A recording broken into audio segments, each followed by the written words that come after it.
Okay, Assalamualaikum dan selamat pagi guys. Okay, hari ni aku nak tukar cermin windscreen Izora. Dia dah retak kena batu beberapa hari lepas lah. So aku ada insurans cermin ni. Masa aku renew insurans ada cermin lah.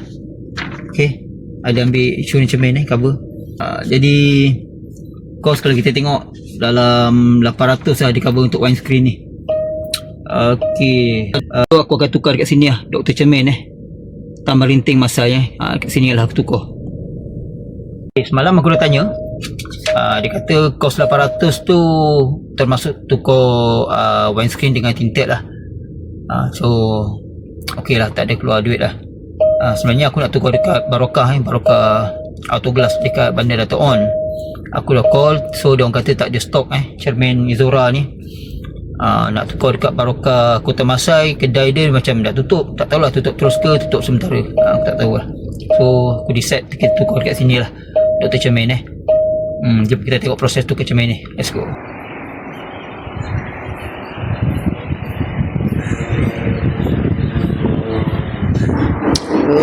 Okay, ni lah dia kaos yang pecah tu letak kena batu.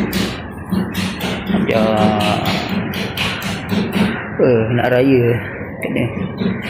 So kita ada insurans, kita manfaatkan insurans ni lah. Benda pernah bayar.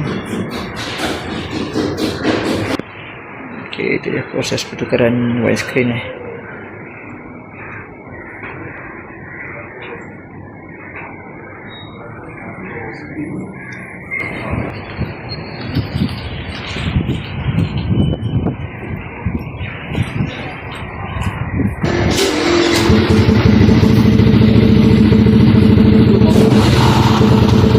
Cermin tukar kat Barokah. Barokah tak bagi original proton.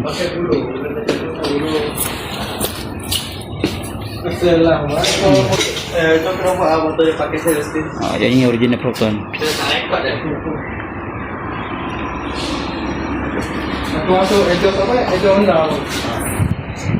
Proses pemasangan windscreen Izora.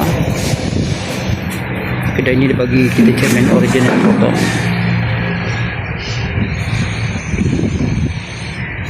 Nanti kita buat checking. Kalau tengok ni ada logo proton ke ni.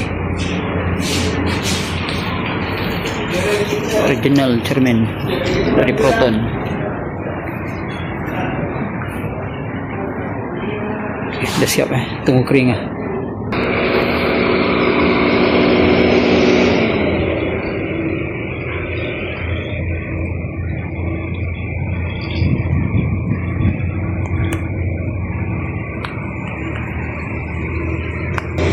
Okay guys, dah siap 11.50, dekat 2 jam jugalah lebih kurang.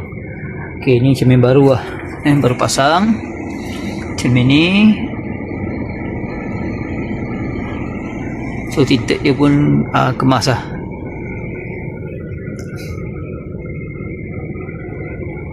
Okay guys, ini merupakan cermin kali kedua lah aku tukar sepanjang guna kereta ni. Dulu dia pecah tahun 2022 anak aku yang nombor 2 pecahkan tu. Dia duduk depan ni kan, dia duduk depan ni. Aku nak bawa dia keluar time tu, nak bawa keluar pergi Sport Direct tak silap, dekat JB kan, kat Topen kan. Sebab aku nak pergi beli barang hiking ke Gunung Ulu Sepat. So bila masa tu dekat pos rumah bila kata bini aku balik dengan anak aku yang bungsu perempuan tu, dia macam excited lah, teruja lah. Dia nak menganjing adik dia lah. Dia pun dapat keluar kan. Dia lompat dekat depan ni kan, dekat ruang ni dia pergi lompat kepala dia kena kat sini. Apa?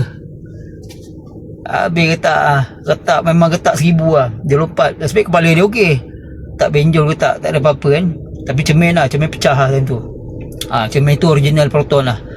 Lepas dah pecah tu, aku pun nak naik gunung time tu kan. Kesian dia, kena marah kat situ gak, kena marah betul-betul aku bagi lah. Kena marah, lepas tu elok-elok nak ikut kena tinggal. So masa tu dalam masa seminggu ke tak ingat lah, seminggu ke 2 minggu lah, aku sebelum pergi ke Gunung Sepat tu aku sempat lah tukar dekat Dato' On kedai Abang Rong dekat Taman Bandar Dato' On JB, Barokah Autoglass tak silap. Recommend by aku punya agent insurans lah. Tukar kat situ lah. Lepas tu ni pecah lagi. Ni kali kedua pecah lagi. Tapi pecah ni sebab kena batu daripada lori. Cuma tadi kedai yang Dr. Cermin ni cakap juga, cermin yang Barokah bagi tu cermin lama. Bukan original Proton lah. Tapi boleh pakai lah cermin lama. Tapi yang dia bagi, yang Dr. Cermin bagi ni memang original Proton lah. Dia yang kata lah. Tengok tinted dia pun cantik, smart lah, kemas. Gam dia semua. Cuma dia tak bagi cuci lah.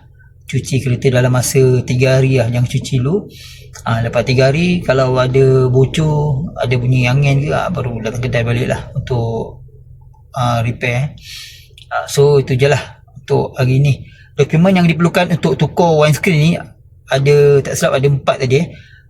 IC depan belakang, salinan IC, salinan lesen memandu kita, sama depan belakang. Lepas tu salinan kita punya cover note insurans tu pun penting dia nak benda tu. Dan satu lagi tambahan lah kalau ada salinan grant. Grant ni kita boleh dapat dekat MyJPJ aplikasi MyJPJ. Dia nak tengok kat situ je.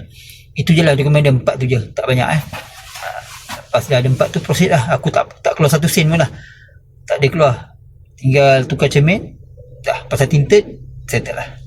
Okay, so jangan lupa like dan subscribe channel. Kita jumpa di video akan datang. Bye bye. Assalamualaikum. Selamat berpuasa.